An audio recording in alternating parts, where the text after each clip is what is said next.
Hmm? Postman. Postman. Milkman. What else here? Teacher. Okay.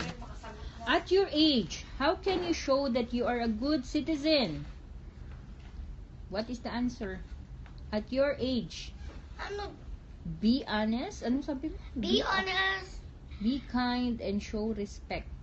Tama? Why do you think policemen and firemen were called truly great men? The answer is, they help us from danger. Tama ako? Or mali? Tama. Bakit 1 point? Kulang ang point.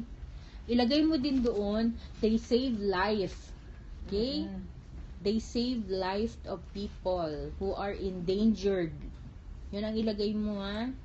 Like the fireman during fire. The policeman during bribes, robbery, kidnap. Okay? Habaan mo yung answer mo para hindi lang 1 point. What has the student learned? Bakit ito? Kulang ito? Identify the people who help us. Describe how they help us. Give ways on how to be a good citizen. Identify a good government. Kulang ito rin. Yan lang. Sa likod pa. Ano yung nilagay doon? Wala na tapos na. Ayan. Tapos na yan. Bakit? Ito. Na-impress ikaw? Yeah, na-impressed ako. Too much impressed. Kasi I'm so ang bilis. impressed. Yeah. Again, I will ask you. Yeah! What do you call a kind of government wherein people can elect or choose and vote for their leaders? What do homeless people need? House. What kind of civil service does a good government should provide? Slow and honest? Fast and honest. Okay. What kind of housing does a good government provide? Affordable.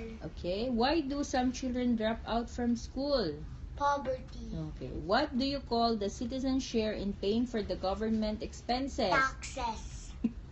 What is special about a fireman's uniform? Fireproof. Fireproof. Why do we have laws?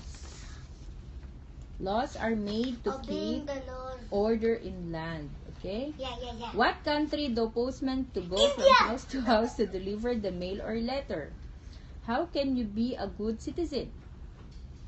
By allowing the wrongdoing of some people, by fighting with one another, by Obeying the laws of the country. Very good.